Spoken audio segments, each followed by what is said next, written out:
Bienvenue à l'édition de ce jour. Et ce matin, nous allons nous entretenir sur le thème « Le Seigneur connaît ce par quoi tu passes ». Et le passage que nous allons examiner est tiré de l'Épître aux Hébreux, chapitre 4, verset 15. Il est écrit « Car nous n'avons pas un souverain sacrificateur qui ne puisse compatir à nos faiblesses. Au contraire, il a été tenté comme nous, en toutes choses, sans commettre de péché. » Nous avons notre berger, notre Seigneur et Sauveur, ce sacrificateur qui s'identifie à ce berger qui est devenu comme un agneau, afin de prendre la condition de l'homme et de comprendre ce que l'homme a vécu. Jésus-Christ s'est identifié à nous et Dieu l'a fait chair, afin que non seulement qu'il vive ce que la nature de l'homme puisse avoir comme toute autre expérience, mais qu'il partage cette nature afin de nous montrer la voie du salut.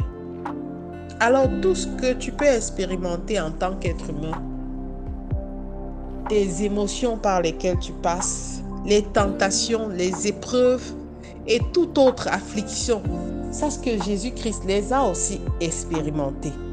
Il est souverain, mais il ne saurait ne pas compatir à notre faiblesse parce qu'il a porté cette chair et il sait tout ce que cette chair a pu amener dans sa vie.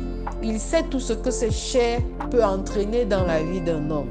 Alors il n'y a pas de raison de se cacher devant la face de ton Dieu. Il n'y a pas de raison de fuir parce qu'il sait ce par quoi tu passes. Il sait ce que tu portes, bien-aimé. Le Seigneur a connu des pressions. Le Seigneur a connu des tentations de toutes sortes. Mais il n'a pas péché. Alors lorsque nous sommes tentés, rappelons-nous que Jésus est passé par là où nous passons. Que Jésus a connu ce que nous connaissons.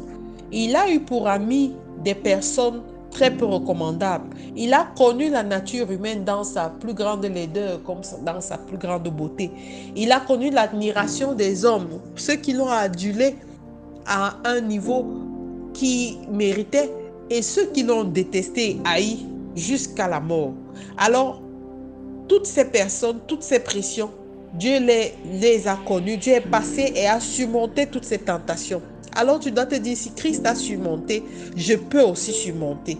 Si Christ ne s'est pas laissé déformer par ceux qui le côtoyaient, alors je peux aussi résister à la tentation et ne pas commettre de péché. Bien-aimé, tu peux même tomber. Parce que la parole de Dieu dit le juste tombe 7 fois, mais 6 fois, mais se relève 7.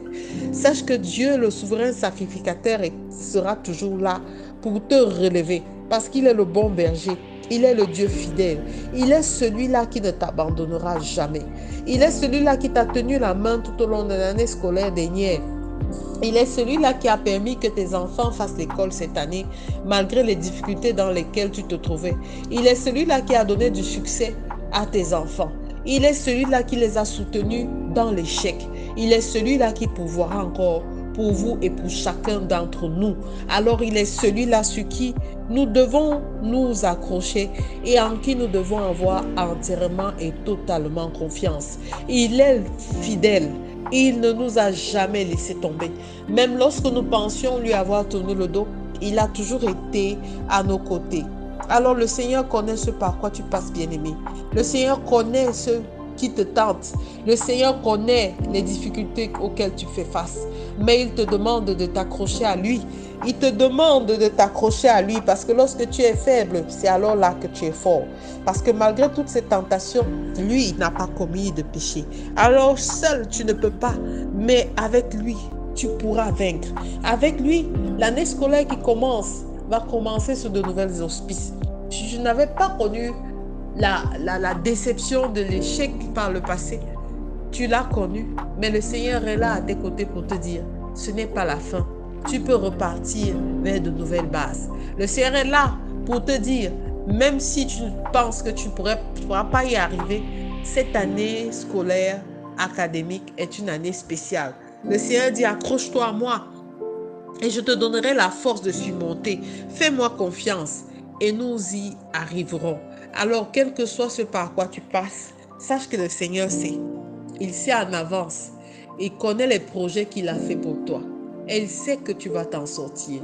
Alors arrête de te morfondre, arrête de te lamenter, parce que ton Dieu est fidèle.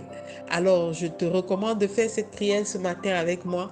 Père éternel, merci d'avoir porté la nature humaine et d'avoir expérimenté, Seigneur, tout ce que je peux expérimenter en ce moment. Merci, Seigneur, de me comprendre et de me soutenir, Seigneur. J'ai besoin de ta force, de ton énergie pour avancer.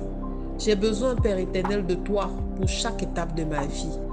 Éclaire-moi, Père éternel, que ton Esprit Saint me montre le chemin et me donne la sagesse et l'intelligence nécessaires pour pouvoir résister et ne pas tomber sous le coup de la tentation. Béni soit ton Saint-Nom. Béni sois-tu, ô Jésus, pour le sacrifice que tu as rendu possible afin que je reçoive le salut. Merci, ô Éternel, toi qui fais toutes choses et qui as tout créé pour que nous ayons la vie et la vie en abondance. C'est au nom de Jésus-Christ que nous avons prié. Amen, amen, amen. Nous souhaitons une excellente rentrée scolaire à tous nos enfants et que la main protectrice du Seigneur les accompagne chaque jour sur les chemins de l'école. Que le Saint-Esprit les fortifie, les équipe puissamment, afin qu'ils soient des personnes d'impact dans cette génération et dans ce monde.